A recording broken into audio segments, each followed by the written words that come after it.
When growth stalls, most leaders reach for surface fixes like new campaigns, a sharper sales deck, even new hires. But the real issues are often deeper, such as misaligned systems, broken handoffs, or unreliable data.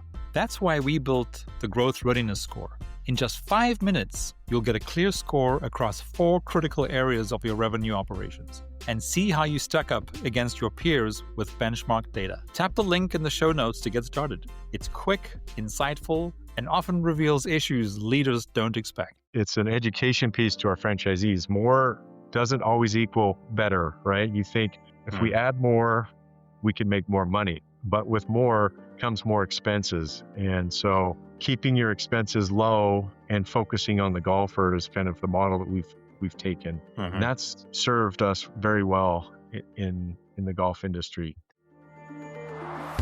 You're listening to RevOps Champions, a podcast created for B2B leaders to help you align your people, streamline your processes, trust your data, and leverage technology in order to grow your business.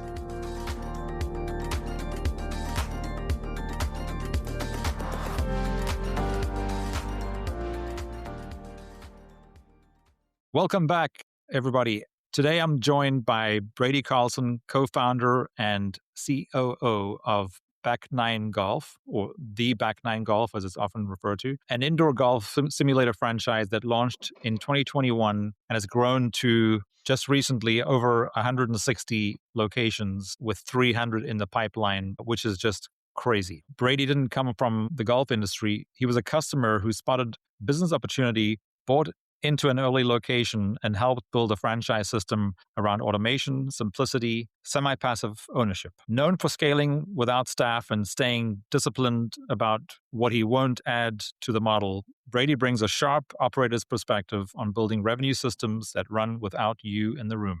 Brady, welcome to the RevOps Champions podcast. Thank you. Thank you for having me. Brady, you came into the Back9 as a customer, not an industry operator. How did that outsider perspective shape the business model, and what did you see that insiders were potentially too close to notice? Yeah, it was interesting because I was introduced to the Back9 through a neighbor of mine, and I'm the type of person that enjoys golf and going golfing. But at the time, I was probably getting out of the course 3 or 4 times a year if I was lucky. And so I came at it as a customer, but also as a golfer that wasn't fully engaged in golf at the time. And my perspective was, okay, this is an interesting business model. We just showed up to a place that's locked, and they punched in a code and they got in the door, and there was 2 bays. And I remember thinking, oh, can we occupy both bays? Nobody's here on this one. And it was, well, we've booked this bay. Yeah, if nobody comes in, we can maybe open up the other bay. So I was asking these questions that a lot of our customers today still ask.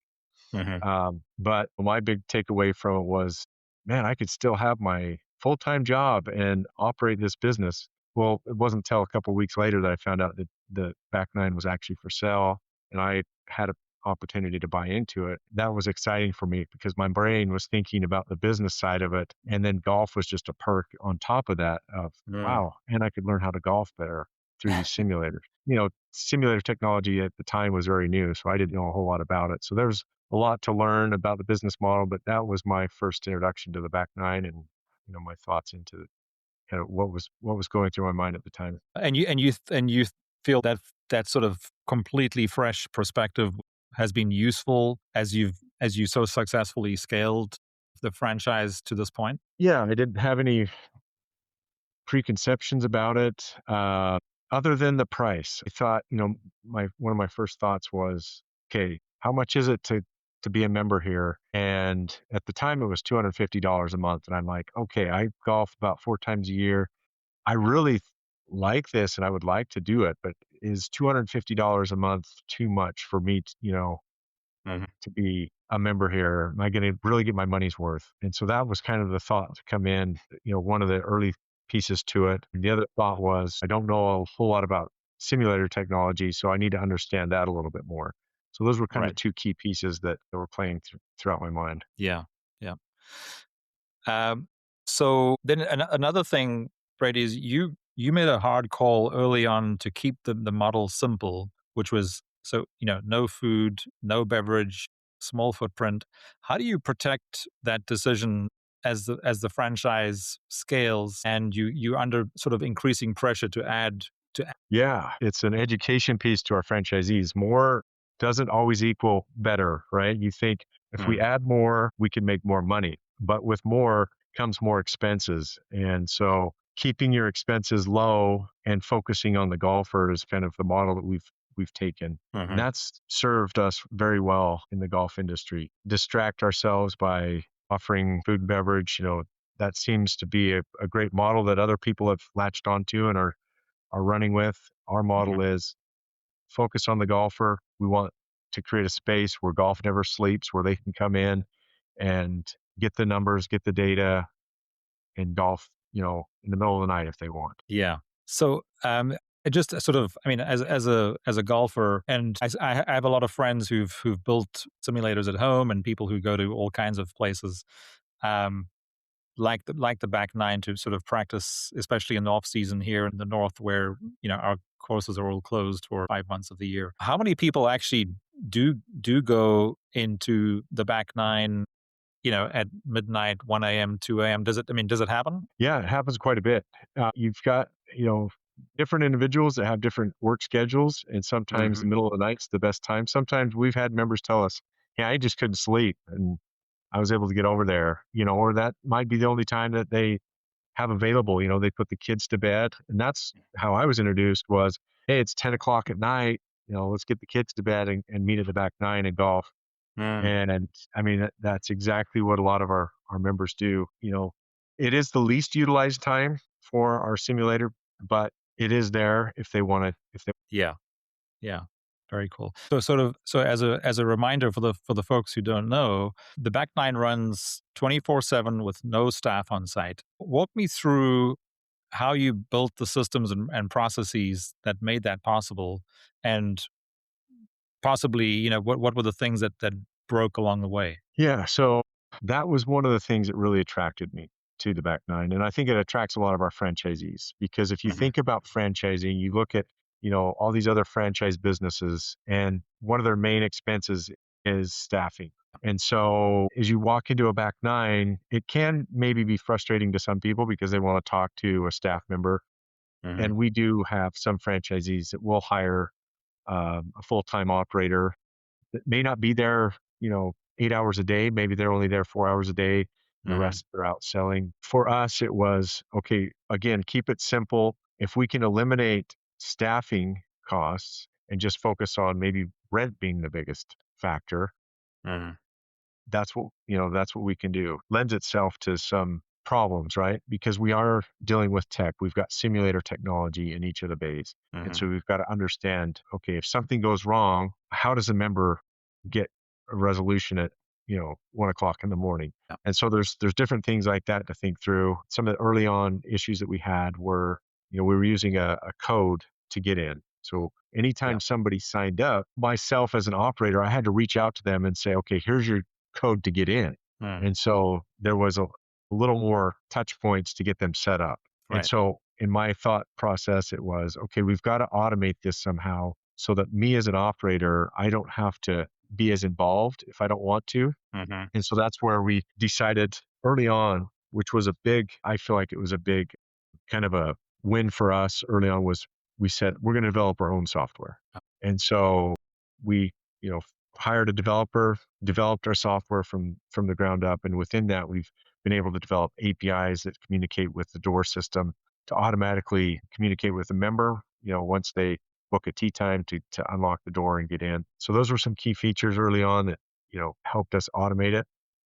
The other things that we've, always tell our franchisees is if you're not going to have an employee there and you've got a 24-hour business, don't skimp on your security system, right? You need a good security system with cameras that cover every square inch Hmm. so that if somebody does call in at 1 a.m., I can get on the cameras and I can see where they're at, see what issue they're having. And most of the time I can walk them through how to get back up and running. So it's not a whole lot of downtime for that member. Wow. Yeah. Very interesting. And me just going back to the beginning. The Do you have any franchise experience before you decided to do this? The only franchise experience I had was I was part of a franchise system out of Canada. It was a Yeah. roofing coatings business. So I was on the franchisee side. So I feel like I can empathize a little bit with the franchisees. But on the Hmm. franchisor side, this was brand new to me. Yeah, but again, but you understood the like built-in power of franchising, even because I think franchisees probably have an even potentially you could argue a better perspective of that than some franchisors. But okay, so for you to make the connection of like you saw the business idea and then getting to franchising, you did have some experience that sort of made those sort of dots align for you. Yeah, I had a couple of experiences. So me being on the franchisee side, seeing the power and economies of scale, but also my partner Will, at the time, he was an attorney and he was working with a couple local businesses here in St. George, Utah, Hmm. helping them franchise. And so he was telling us about, okay, here's the issues I'm having with them. And the thought crossed my mind, well, Will, we need to franchise the back nine. Hmm. And he thought about it for a little bit and came back and said, yeah, let's do this. And so That's awesome. it was kind of a two-pronged approach where Will had franchising experience on the attorney side, and I Mm. had the franchisee experience from the other business. That is awesome. That's awesome. So, Brady, membership is your primary revenue driver. How do you structure the member experience and retention when there's no team physically there to build the relationship? Yeah, we encourage our members we encourage our franchisees to get to know their members. So early on, we said, okay, this is a semi-absentee business. And we quickly learned, like, we can't say that you need to be present. You need to know your members, understand, what they're there for. Mm-hmm. Are they there to get better? Are they there to spend time with their kids? Are they there to just get away from work for a minute? And Mm-hmm. so we highly encourage our franchisees to spend time in there, getting to know their members, understanding what's bringing them in and day out. Mm-hmm. And so that's a key piece to, our franchisees running their business. Yeah. Um, And obviously, but part of the attraction, when someone is considering becoming a franchisee for the first time, or I'm guessing this starts to become attractive to people who weren't even considering getting into franchising because of the whole staffing issue, right? The staffing challenge that many people don't want to deal with, especially when they are professionals doing something else. Yeah, do they once they become a franchisee and they own one or more units, and let's say they're a doctor or a banker or they have some day job, do they then, in order to spend time with some of their members, do they then go to their back nine location sort of after hours and just essentially hang out with people, or how do they get to know their members? yeah, it turns into maybe you're there on your day off or on the weekend. And we let the franchisee know early on now, like, you do need to spend time in the business, getting to know your members. Right. And it does maybe weed some of them out that wanted to do it before because they realize, okay, I've got to put a little bit more time into this than originally was anticipated. But yeah, most of them want to. They're golfing. They're in there golfing themselves. They're Okay. running tournaments and leagues. Okay. Okay. So getting more involved in the business, and you've got to find time to be able to do that. If you've got a full-time job, maybe it's your wife. We see a lot of husband-wife combos and, maybe Mhm. friends partnership together where they kind of tag team that. Yeah. So that was going to be my next question. I mean, what percentage of your franchisees today are golfers? I would say probably 90% Hmm. are golfers and are, diehard golfers, and that's why they're there to get the numbers and improve. Yeah. Yeah, but it's not I've spoken to a number of franchise advisors and coaches and people who are helping franchisees find sort of the ideal franchise for them. And I think one of the things that seems to be a core of the advice that they're giving these prospective franchisees is just because the one I hear a lot is just because you're a good cook doesn't mean you should own a food franchise, right? And it sounds like even though obviously getting more involved as a golfer is easier, but it should definitely sounds like it's not a requirement. No, absolutely not. I think it's more important to understand, you know, profit and loss statements than to be a good golfer, right? You could learn the game Mm. of golf and learn what the numbers mean, and that's what I liked about the business was I wasn't a good golfer, but the business made sense, um, financially, and being able to understand the profit and loss statement as an owner is way more valuable than knowing how to, you know, fade a 5 iron. You know, Yeah, right. And it sounds like from what you're saying that, you know, as a second to the sort of understanding profit and loss piece is probably also just building that member experience, even in a business that is essentially, it runs without staff.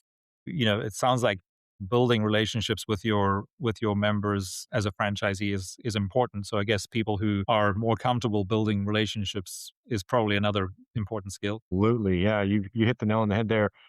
Sales ability, because you are talking to businesses, you're talking to members in your community, and you've got to be able to sell them on the simulator time.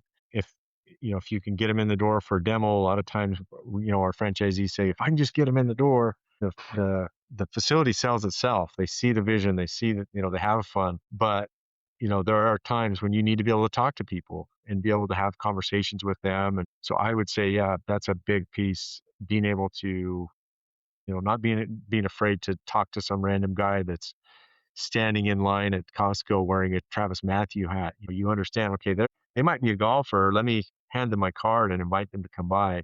And Mm. that's a big piece to it, because you've got to get the word out. You're not marketing to everybody. You're trying to target those people that are interested in golf or getting better at golf. Yeah. Yeah, that's really interesting. And of course, and that's I mean, just that simple example of just starting to recognize what a golfer looks like and what they wear is, I mean, it's actually not that complicated, right? Right. And it's just and then knowing how to start that conversation and give them a card and whatever. Yeah, that makes a lot of sense. So Brady, if let's switch for a little bit to the sort of the franchisor piece, which is, I mean, so you were just uh, ranked the 88th fastest growing franchise in like in the just in the last 6 or 7 weeks, and you're growing at an incredible rate. So you only celebrated your 100th location 3 months ago, and now you're at 161, and you have a pipeline of 300. That is incredible growth. When for the so those for these so for the emerging franchisors listening, because you've in the last 5 years you've gone from 1 to 10 to 30 to 100, and now you're on your way to 300. It sounds like you're going to be very as soon as you get to 300 you're going to be on your way to 1,000. And I'm using those 1 and 3 numbers specifically because some people might be familiar with the 10-30 model, which is typically when things break. So it's, when you go from 1 to 3, 3 to 10, 10 to 30, 30 to 100. This was created, it was a Japanese CEO who I guess is known for coming up with this model and the rule. So for those emerging franchisees or franchisors who are listening, when you're growing at this pace and across a distributed, network of franchisees, what's the first thing that cracks in your operations, and how do you catch it before it spreads? Yeah, for us, none of us really had any franchising experience. When you're onboarding, maybe 3 franchisees a quarter, it's very manageable. But when you're onboarding, 50 a quarter, you better have great standard operating procedures and a very clearly defined process to onboard them. And then once you've onboarded them, now you've got operating franchises, and you've got to have them operating at a high level to be successful, right? You can't just expect them to open their doors and be successful. If your franchisees aren't successful, then the business isn't going to be successful, and it's going to, struggle. And Absolutely. so that was one of the things early on where we had to focus and say, okay, what are the standard operating procedures that we want our franchisees to follow to open? And then refine that. Okay, Mhm. now we're getting them opened. How can we get them open faster and more successfully, making more money quicker? And so Mhm. again, just a constant refinement process of that process of getting them through the onboarding stage, open, and then operating successfully and Mhm. continuing year over year growth. That's another important step. Right. So we didn't do this, but I highly recommend if you're an emerging franchise brand and you don't have a good operating manual down, make that your Bible, so to speak. Mm, Find out exactly what, there's some great companies out there you can hire to help you build your operations manual, but the operations manual, you should be able to hand it to the franchisee and they can go through it and understand exactly what they need to do to mm. run their business and be successful. And it took us a couple of years to understand that. So we learned the hard way. Yeah, well, we all Um, do, right? yeah, so, but that's, Well, I that's, guess not all I of would, us do, but the ones who survive to tell the story, I guess. that's Yeah. Okay. Yeah. So, I mean, I guess I'm not surprised when you say. I mean, essentially, if it doesn't matter what business model people are familiar with or use when they're scaling a business, whether it's franchise or not. Process or processes are typically where things break, and then you have to revise your processes as you're going from 3 to 10 to 30 to 100 to 300 to 1,000, right? And I think the what I keep seeing and hearing is that it really comes down to mindset. So for the franchise brand leadership, just knowing that things are going to, well, if things aren't breaking, it means you're probably not growing, right? Um, right. and if you are growing, think you got to just having that expectation that things are going to break, and then you have to replace the systems and the processes as you go. See that makes it just that much more obvious and that much more palatable to know that you have to just figure it out. Yeah. Is there anything else that kind of stands out to you, as you went from 10 to 30 units and then from 30 to 100, and now as you very quickly going from 100 to 300, where you should really, like, again, based on this rule of 3 and 10, because you just passed 100 3 months ago and you're well on your way to 300. The rule says something is going to break. Do you know yet what that is, or do you have any ideas of what it could be? Yeah. Big piece, you're a company that's supporting, franchisees and they depend on you for, marketing assets and marketing material. You want to maintain control of the brand and the brand standards, which Mm, means you've got to have a very robust marketing team and processes there so that the franchisees can get the assets they need. Our business, it relies heavily on digital marketing. And so you've got to have good assets to put out there on social media or wherever you're advertising. And if you don't have a team that can handle those requests from franchisees, because you're dealing with, in our case, 160 plus locations across the United States that all want something different or they're running a different promotion. And so either you've got to get everybody to run the same promotion or you figure out a way to provide that unique opportunity where everybody can have a little bit of their own business model and run their own promotions and pricing and make sure it's quick. You don't want a bottleneck to where they're waiting for weeks to get assets to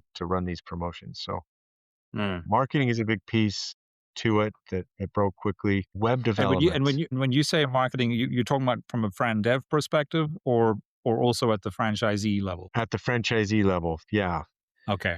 Um, just, Okay. So yeah, so so so yeah, essentially marketing in order to get your franchisees to fill up with members and be successful quicker. yep, absolutely. Yeah. So that's a big part of your value prop that you're selling to new franchisees is we're going to help you fill your locations. And that's part of the marketing agreement that you have with them. Yeah, we're going to give you the assets that you need and coach you Okay. through what you need to do to fill your locations. We always Right. tell them, this is your business. We remind our franchisees, this is your business. You're the one that has to do the work.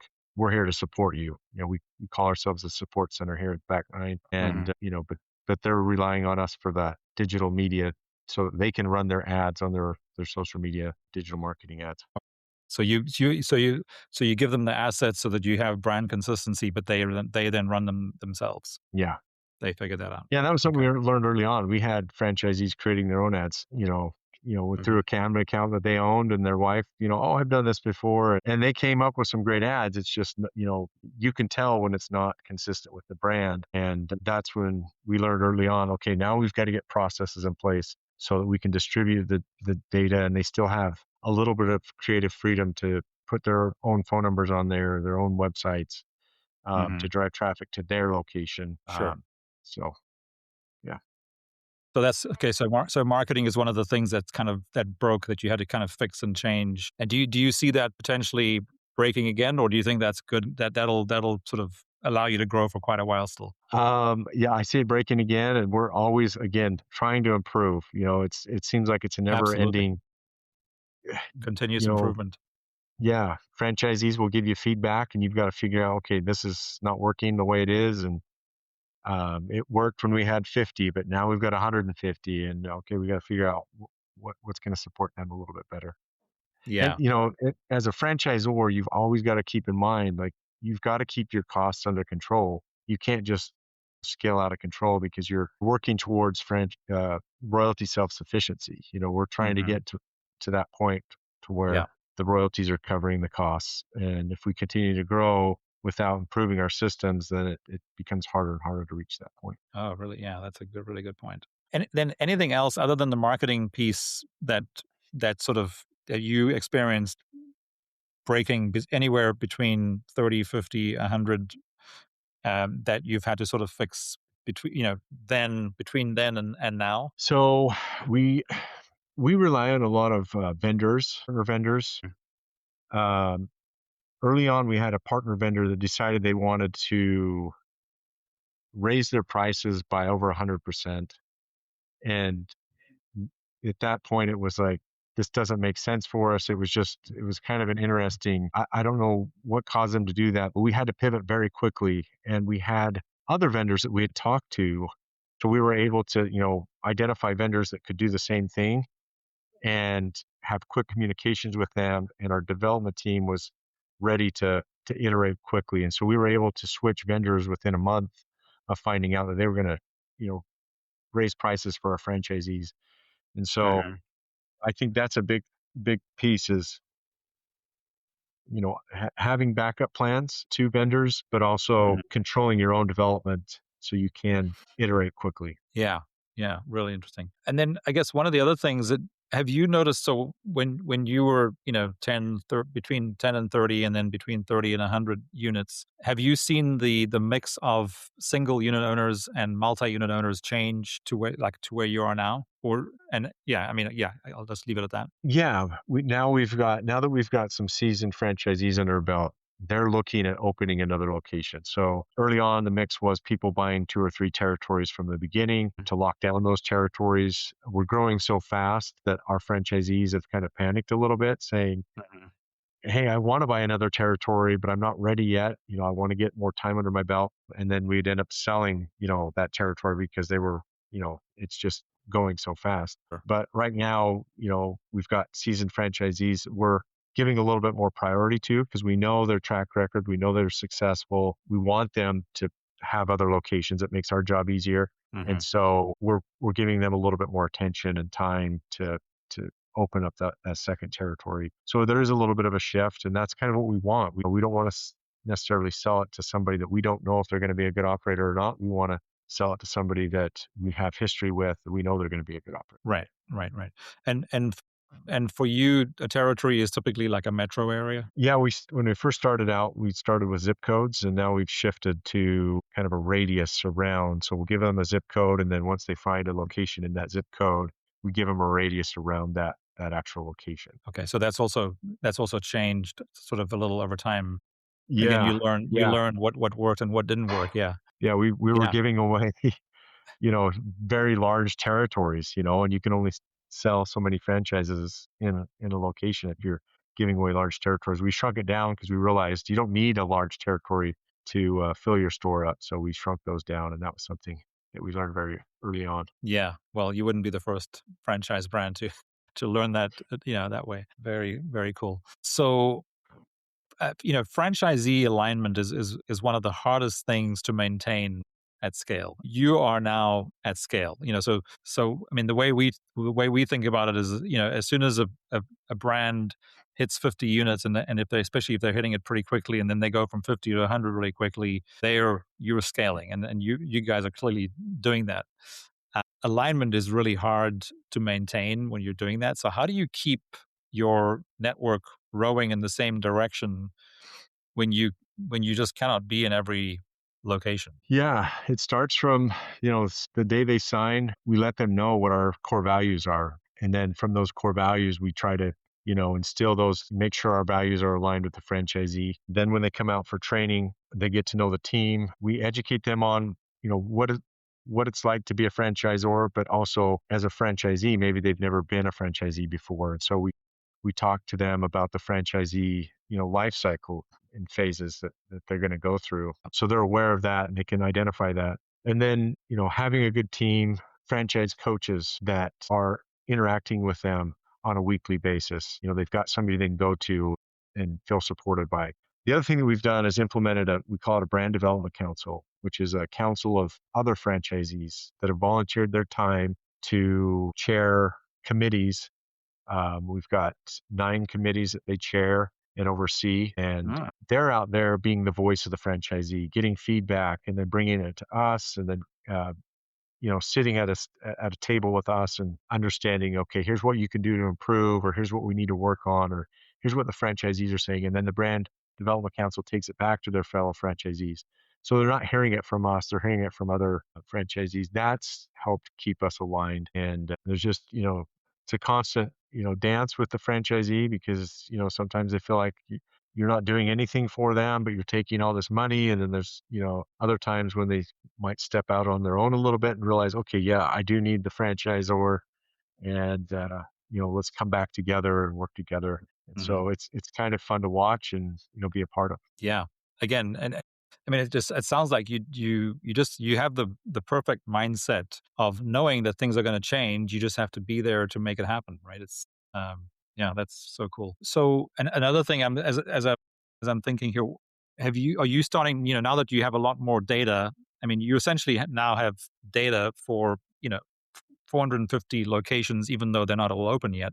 What do you see as a percentage between completely new franchisees for the first time versus franchisees who might own 1 or 2 units in a different brand, starting to get into the back nine? So what are we seeing with Like how many franchisees? are completely net new to franchising, and how many are already in franchising but are obviously new to the back nine? Yeah, I mean, I would say 75% of them are brand new to franchising. We do see probably more now that are, you know, joining because they've experienced franchising and they wanted to get into other business models. And so Hmm. um, we are seeing a little bit more of that today, but I'd say it's about 75-25. So 75 that are new, and some of those 75 are even new to business. They've been in the corporate world Yep. and they're fed up. They're like, I want to be my own boss and run my own business. And so this is how they're going to do it, because it allows them that security of having their own job, but also being able to run a business. They can still maintain their secure income, start the Sure. business, do it on the side. So, Yeah, because I mean, the reason I was thinking about that was because I mean, the sort of the low staffing model, let's call it, versus a no staffing model opens the opportunity for new franchisees that before they could have invested a lot of money into a car wash or whatever, you name the opportunity, but in every one of those you need a manager and you need potentially dozens of people, which of course for the average professional who has the ability financially to start getting into franchising, that's not attractive, right? But with your model, it suddenly becomes attractive, and you've almost created like this blue ocean for business owners to get into franchising. yeah, yeah, that's exactly right. We want these people to be successful, and understanding that most of them are new to business. That puts a little more weight on our shoulders, that we've got to educate them on how to run a business and read a profit and loss statement, things like that. But it's exciting because most of them are passionate about golf, and it meshes the two together: business Hmm. potential, freedom for themselves, so to speak, plus the Hmm. golf side. They're scratching 2 itches there, and it works well. Right. Yeah. So I want to just go back. I have two, maybe three questions, depending on how we're doing on time. So, looking back at where the back nine is today versus where you started, what is the one process or system you wish you'd built earlier, if there is one? One system that I wish I would have built earlier, I think if we could go back, it would probably be um, our marketing side. I think that's one that we've struggled with the longest is understanding how to market properly. And I think we would have put a little bit more time and money behind that because it Hmm. plays such a big role in the success of our franchisees and what they're doing. And did you know 5 years ago that you wanted to build this thing to, a thousand, multiple thousand units? I think we were fairly naive. We thought, if we can get 100 units, we'd be excited. And uh, you know, I think we started out sales. It started off fairly slow, and then once it started to pick up, we were just like, "What do we do now?" We're strap in because we're here we go. And Hmm. luckily, we found some great franchise business advisors that came in and helped us along the way. That was probably a big piece to it because we also became members of the IFA, and attending those conferences, you're sitting with like-minded people both on the franchisee side and the franchisor side, and the things that you learn there are just invaluable because franchising is fairly similar across all business models. So Yeah. once you understand the franchising business model, you can bring in those pieces to your business. And you said, what's one thing that you would have system that you would have done? I think early on, I would have understood the importance of learning about franchising and what is franchising, because that would have helped us avoid some issues along the way. Hmm. Luckily, again, we did bring in some franchise advisors early on that helped us minimize some of the things that we had happen throughout the time that we've been franchising. So it's Right. been helpful. Yeah. The reason I asked that question about, like, when, 5 years ago, and you said, you would have been happy with 100. And I think that's probably why you didn't solve for the bigger marketing issue back then, because you figured, that you could get to 100 without having to change anything. But now that you've blown past that, I could see why you would want to go back and say, actually, maybe we could have done that a little differently. In addition to, of course, just understanding franchising, because it is a different business model, right? That Yeah. sort of 2-tier or 3-tier business model, depending on which way you look at it. It is a lot more complicated than what most people gather. It's not the same as just running one business with a marketing team that just sells, one set of one audience. Same with sales, and same with, customer service or whatever it is that you're doing. That second tier from franchisor to franchisee and then to the final customer, I mean, it does complicate things quite a bit. Yeah, because you're somewhat limited, as a franchisor. You can't. It's not like the franchisee is your employee. They're They're your their own partner. business owner, who's essentially licensing your brand and your model, and you're trying to get them to perform at a high level.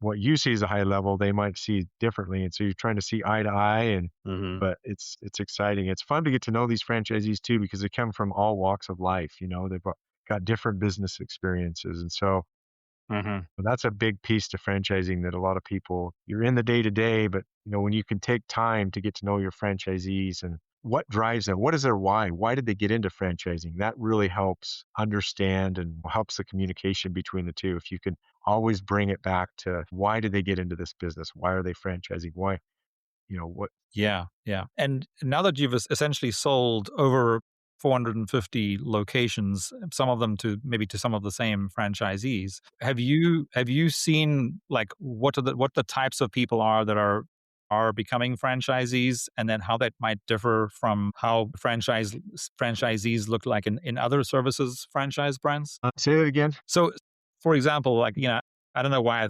of a car. I tend not to speak too much about quick service restaurants, the QSR space, because that we don't work in that space.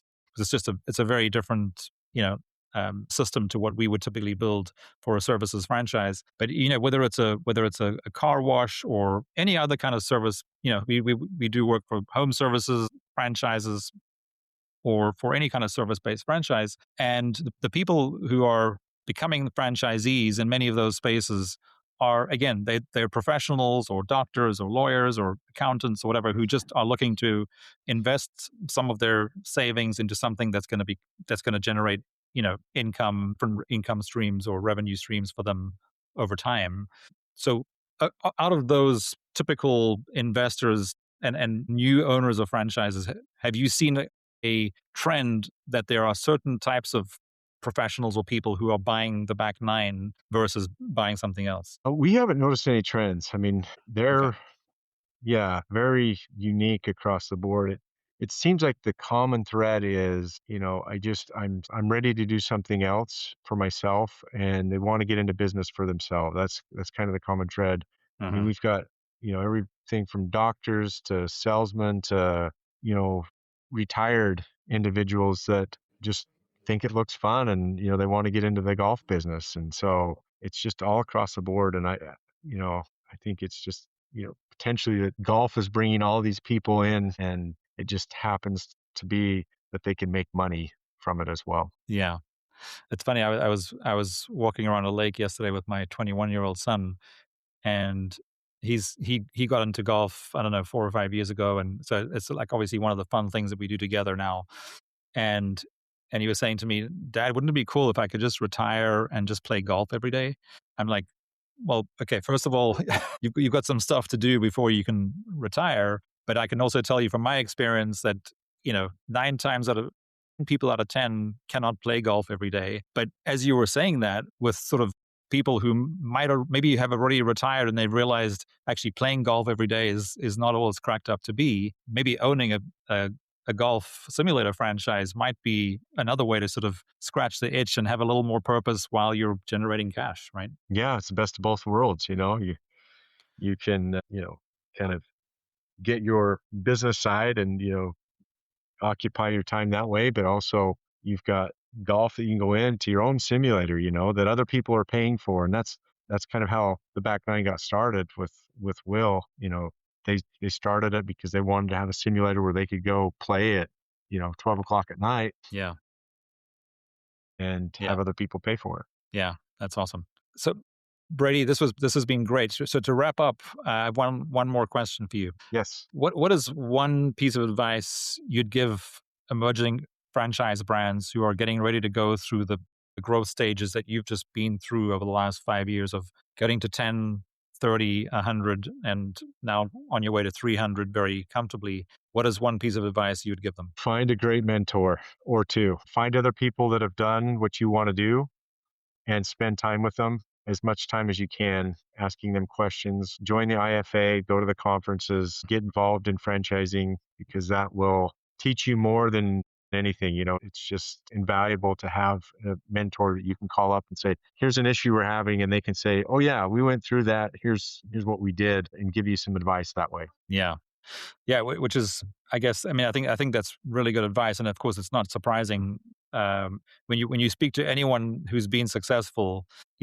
Again, if you interviewed 100 successful people, 99 would probably tell you just surround yourself with coaches, right? Which is essentially what you've just said, and I would absolutely agree. Brady, thanks so much for being with us today. I'm sure this episode is going to be super valuable to many of the people listening and watching. Yeah, thanks for having me on, and we'll stay in touch. Absolutely, absolutely. Of course, best wishes for this incredible growth that you're experiencing. I look forward to watching it happen. Thank you.